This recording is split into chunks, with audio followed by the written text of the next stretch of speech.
एक बार तथागत गौतम बुद्ध अपने कुछ शिष्यों के साथ एक पहाड़ी में से गुजर रहे थे।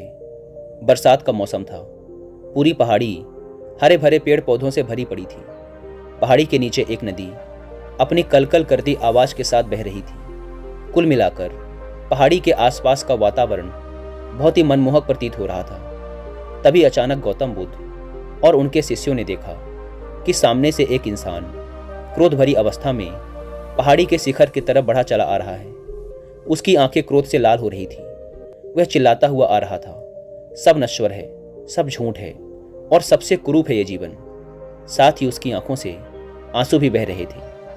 तथागत गौतम बुद्ध उस व्यक्ति को देखते ही समझ गए कि यह पहाड़ी के शिखर से कूदकर आत्महत्या करने जा रहा है। इसलिए बुद्ध पहाड़ी के शिखर पर ही खड़े रहे। जैसे ही उस व्यक्ति ने पहाड़ी के शिखर से छलांग लगाने की कोशिश की, बुद्ध ने उस व्यक्ति का हाथ पकड़कर उसे अपनी तरफ खींच लिया। वह व्यक्ति जोर से चिल्लाया, छोड़ो मुझे, छोड़ो, आप होते कौन है मुझे रोकने वाले? मेरे जीवन पर केवल और केवल मेरा अधिकार है। मैं इसके साथ जो चाहूंगा वो करूंगा। बुद्ध ने कहा, नहीं, सिर्फ तुम्हारा नहीं, उस माता का भी अधिकार है जिसने तुम्हें जन्म दिया। उस पिता का भी अधिकार है जिसने तुम्हारा लालन पालन किया। उस गुरु का भी अधिकार है जिसने तुम्हें शिक्षित किया। तुम्हारी पत्नी, तुम्हारे बच्चे, बहुत लंबी श्रृंखला है जिनकी वजह से तुम आज यहाँ हो। उन सब का तुम्हारे जीवन पर अधिकार है। यह सुन उस व्यक्ति का क्रोध थोड़ा सा शांत हुआ।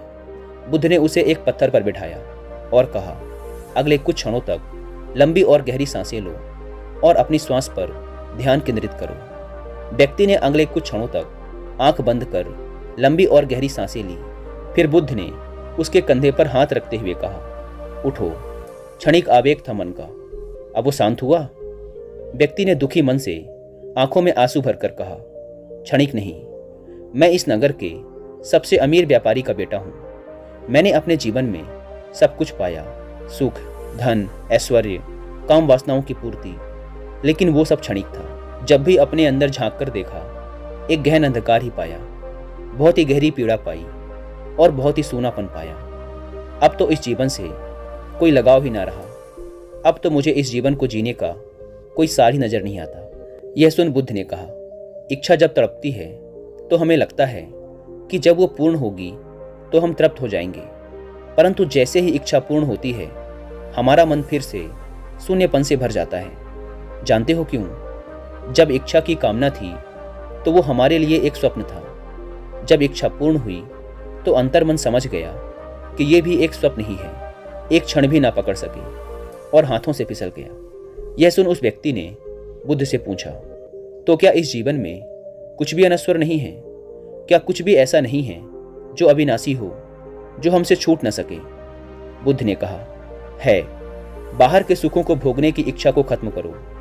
बाहर भागते रहने से कुछ नहीं होगा। जीवन से घबरा, उससे दूर भागने से भी कुछ नहीं होगा। तुम्हें अपनी जीवन यात्रा अपने अंदर की तरफ मोड़नी होगी, वहीं तुम्हें शांति मिलेगी, ऐसी शांति जिसे कोई नष्ट नहीं कर सकता। उस व्यक्ति ने बुद्ध के सामने हाथ जोड़ लिए और कहा, कौन हैं आप और आप ये सब कैसे जानते हैं? बुद्ध ने कहा, इस जगत के लोग मुझे बुद्ध के नाम से जानते हैं और अभी जिस मार्ग में तुम भटक रहे हो, बरसों पहले मैं भी उसी मार्ग में बहुत भटका हूँ, लेकिन अब मैं इन सब दुखों से ऊपर उठ चुका हूँ। यह सुन उस व्यक्ति ने बुद्ध की तरफ बड़े ध्यान से देखा। बुद्ध के चेहरे का अद्भुत तेज देखकर वह बहुत प्रभावित हुआ। उसने कहा, बुद्ध, मैंने आपसे सुंदर व्यक्ति आज तक नहीं देखा।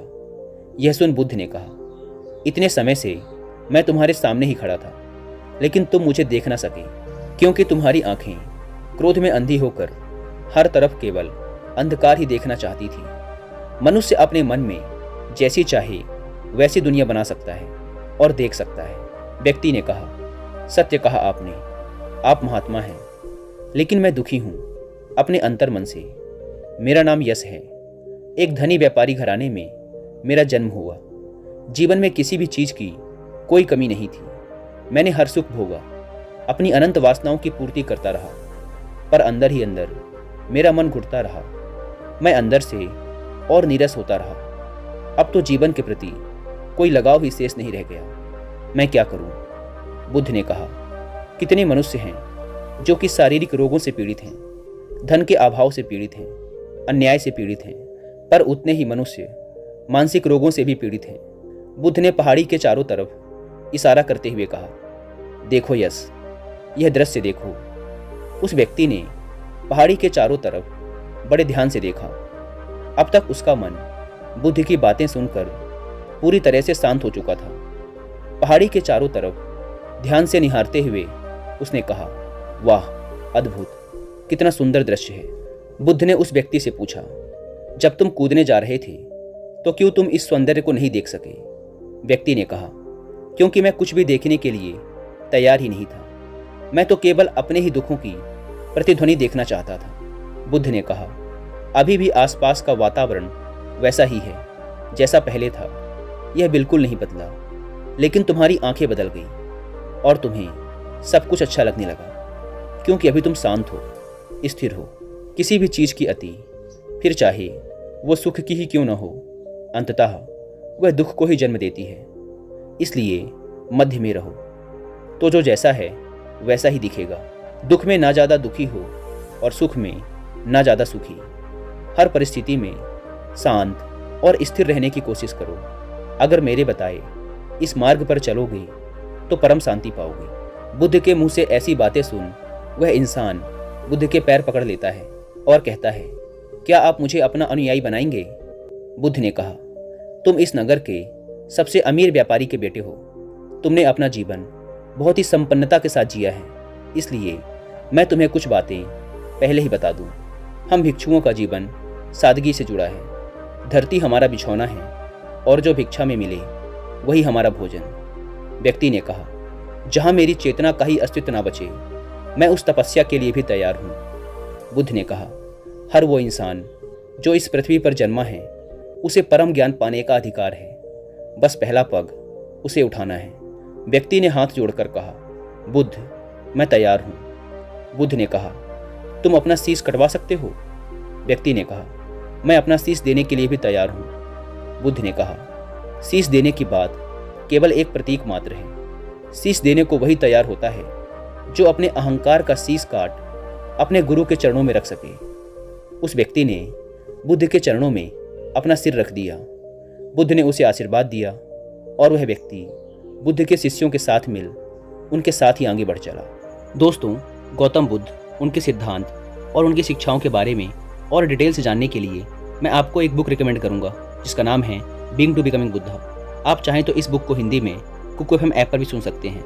इसके अलावा आप कुकू एफएम पर 2 बुक समरी और भी सुनिए, जिसमें से पहली है बुद्धास ब्रेन और दूसरी बुक समरी है Zen mind beginners mind. Kuku FM को डाउनलोड करके आप ऐसी ही हजारों बुक्स को ऑडियो फॉर्म में सुन सकते हैं, वो भी मात्र एक बुक से भी कम की कीमत पर। कुकू एफएम, जो कि इंडिया का सबसे बड़ा ऑडियो बुक प्लेटफॉर्म है, उसके एनुअल सब्सक्रिप्शन पर अभी चल रहा है 50% का डिस्काउंट। यानी कि अगर आप डिस्क्रिप्शन या फर्स्ट कमेंट पर दी गई लिंक से इस ऐप को डाउनलोड करके उसमें यूज़ करते हैं कूपन कोड WI50, तो आपको पूरे साल भर के सब्सक्रिप्शन के लिए देने होंगे 399 की बजाय सिर्फ 199 रुपीज़। लेकिन जल्दी कीजिएगा, क्योंकि यह ऑफर सिर्फ पहले 250 यूजर्स को ही मिल पाता है। ऐप को डाउनलोड करने की लिंक भी आपको डिस्क्रिप्शन एंड फर्स्ट कमेंट पर मिल जाएगी।